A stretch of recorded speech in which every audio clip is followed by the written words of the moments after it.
How we doing there, boys and girls? Manthieus here. Welcome back to another video. So today I want to introduce you to my blacksmith for the War Within. His name's Disco Dave. My characters have absolutely ridiculous character names. Most of these were silly little characters I made during Remix, and so they don't necessarily have the greatest of names. But I want to take a little bit of a look at blacksmithing today. Blacksmithing is shaping up to be quite an interesting profession in the War Within. I want to spend a few minutes today going through what I have done so far, the path I have chosen to go in, and talk about some of the little markets and things that I suspect might be useful for blacksmiths out there. If this is useful to you, remember, hit that like button, consider subscribing, all of the good stuff. But so I went blacksmithing. I've done a fair amount on this dude so far. I have got in place what I'm calling the sort of 100 plus 40 build, which is making sure that you've got blacksmithing leveled up completely. This was a bit of a chore, by the way. I want to point out, if you're not going the work order route, this really did end up being quite a chore. The last 10 points were a real grind. You had to, in essence, I was using ever burning ignition on cooldown pretty much to get these final few points. It was really quite it was quite a stretch to get the last ones, but we got there eventually. The 100 plus 40 build is 100 skill in your profession, and then you need the 40 skill that you get from your 3 rare profession tools. These cost 300 artisans acuity each. I was fortunate enough to get them all at quality 4. I'm happy with quality 4 right now. I don't necessarily think that there's too much need to get or spend over the top to get these at quality 5 just yet. Having them is much better than not having them because of the plus skill that they gain. But I've chosen to go a route with my blacksmith that is suiting to my playstyle, although I'm not convinced it's going to be the most profitable direction at this point. I've chosen to spec into alloys. And I've pushed a bunch of points into means of production right now. This is to make sure that I can make the alloys, the core alloy, the iron claw alloy, the charged alloy, and the sanctified alloy. These were the 4 things I wanted to be able to craft as efficiently as possible. And as it stands right now, I can actually now mass produce, when the prices are right, of course. We'll talk about prices in a minute. We can now mass produce the core alloys at top quality. Let me make a couple of these real quick, or one of these. There we go. Now you can see guaranteed quality 3 core alloys. Stacking resourcefulness, stacking multi-craft is going to be important to really squeeze some good prices on these, because as you might be able to tell, where even Craft Sim doing all of its magical maths, the Craft Sim add-on is fantastic, by the way. If you're not using it, you probably should. I might in the next few days and weeks do a bit of an add-on overview, because there's quite a few add-ons that are clearly new to some people out there. But Craft Sim is what's doing a lot of the maths behind the scenes for me, which is very useful. Craft Sim is showing that even though I have quite some progression made and I've got the ability to mass produce these at quality 3, the margins, very skinny already. We're only a week into the expansion. This always tends to happen, that the margins are going to be very, very skinny very, very quickly. There's a saying in business that the business at biggest risk is the business that makes profit, and this is because any profitable business is going to attract new people to try and copy. And you see the exact same thing with the crafting professions in World of Warcraft. It's really interesting that you'll get something out of nowhere that starts to make a lot of gold, and then 500 people jump on it, all trying to get a little bit of that gold, and then it completely gets tanked into the floor, or the margins get squished real tight. You've got to bear in mind that the auction house, when you sell these items, is going to take its 5% cut. So unless you're doing multiple steps of the process, which we'll talk about with the other alloys in a second, only when you're doing multiple steps of the process can you sort of save that 5% each time. If I was to make a bunch of core alloys and just throw them straight on the auction house, I could probably make a little bit of gold, but it's probably not worth me doing. It's probably better for me to craft the alloys myself and then try and use them somewhere else. And this is where we would be looking at the Iron Claw alloys, or the charged alloys, or even the sanctified alloys. The Iron Claw and the charged seem to be selling reasonably well. And when crafts, hang on, let me craft another one of these at Q2, just so I have the right materials to show the numbers here. Q3, sorry, there we go. So when we're using the right materials, you can see even on the intermediate alloys now, I'm able to squeeze a little bit of profit, but we're still in single digit profits. Both the charged and the iron claw alloys are very, very tight. And then you got this ridiculous thing, the sanctified alloy. I feel somewhat sorry for any plate wearers or anybody that's going to be buying a weapon with their spark in the upcoming weeks and the first few weeks of the season, because these sanctified alloys are ridiculously expensive. I wouldn't be too shocked to see these 10,000 gold a piece when the season launches, maybe even more, simply because of these stupid things. Profane tinderboxes. A few people gave me a heads up in the beta that they were not finding anywhere near as many of these as they were finding of the other materials. And it turns out that the profaned tinderboxes are like a 1% drop chance from treasures, which wouldn't be a problem if people were mass farming the treasures. But there's no super duper mega reason for them to be farming the treasures. There was the wax thing that was hot fixed. People spent a couple of days farming the wax piles, the disturbed dirt for the wax. They were doing that pretty aggressively for a couple of days, but that got hot fixed, that got nerfed, and that sort of slowed the rate of people out there picking up these treasures.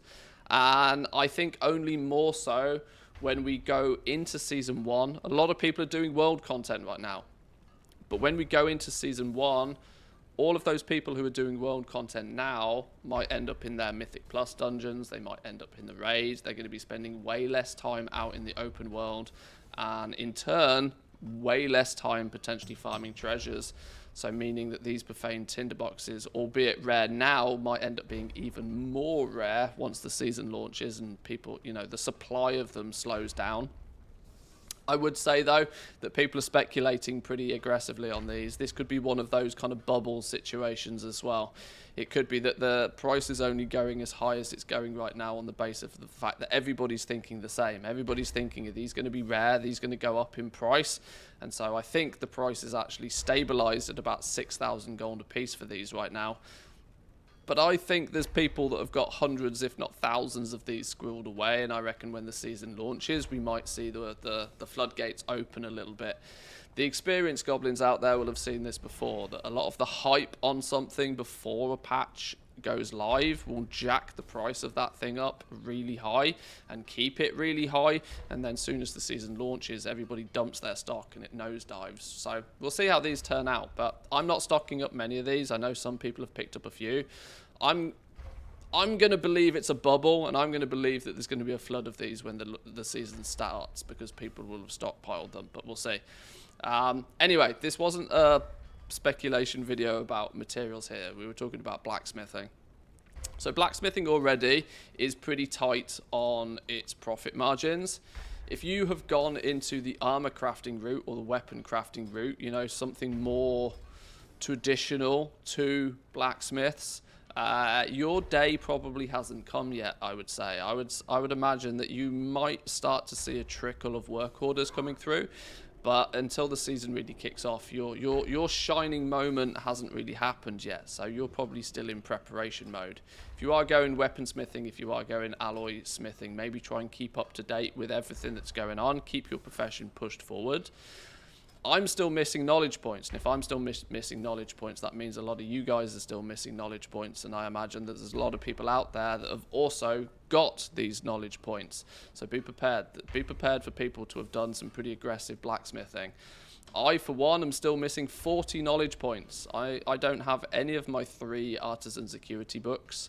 I also don't have the knowledge book from the Renown, and we've just had our weekly reset, so there's some weekly stuff I can go out and get, but I'm theoretically 40 points away from being fully optimal, and I know categorically there's people out there that have already done all of that, because it is possible. You've got to do some aggressive shuffling to have done it, but in a video game, if something is possible, you can bet your ass somebody's out there doing it. Those extra 40 points, for example, in my scenario where I'm trying to craft these alloys as efficiently as possible, you would probably then, once you've capped out these 3 these 3 nodes, start thinking about, right, now I can guarantee those things at quality 3. How can I make them as effectively as possible? And the way you do that is by stacking your multi-craft, stacking your resourcefulness as high as you can. This is where your tools do come into play a little bit. Having higher versions of these spec'd correctly. You'll see I've got multi-craft on my hammer. I've also put the 120 resourcefulness enchant on this. All apart from it being quality 4 instead of quality 5. This is min-maxed for the job. But I would look at spending those extra points, and I'd potentially have 40 of them to play with if I pushed further. You'd put them in Ever-Burning Forge. This is your cooldown buff as a blacksmith. And an extra 40 points would go an awful long way here. It would give me a lot more points in the base node, which is going to give me ingenuity, it's going to give me multi-craft, it's going to give me resourcefulness. 2 of those 3 are going to really help reduce the crafting costs of my ingots. And once I've got enough points in here, I'd probably go either multi-craft or there's resourcefulness nodes. There's 2 nodes here that you're going to be very interested in. 20 points in this one, 20 points in this one, a few more points in this one. You'd actually be producing ingots at that point.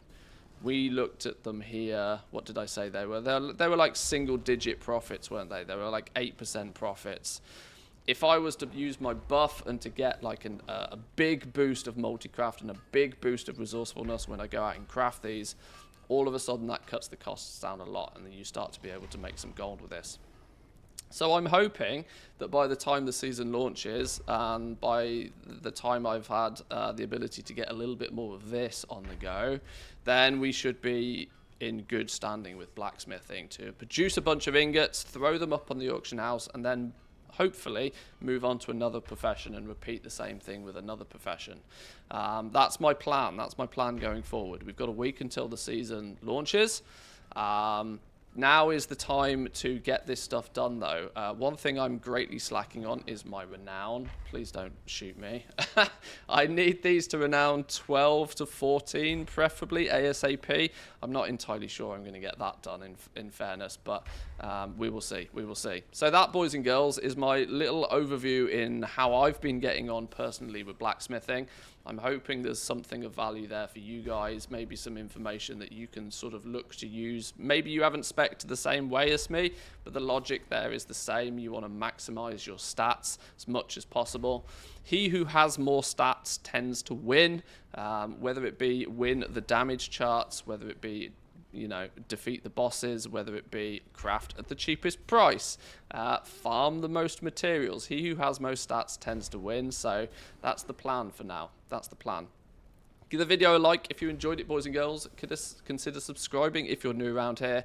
As of this video going live, you'll probably also find me live both here on YouTube and live on Twitch. So come say hi, ask your questions if you've got any, and we'll have a bit of a chat and we'll enjoy the early phase of the War Within. It's been fun. I'll catch you next time, boys and girls. Have a good one.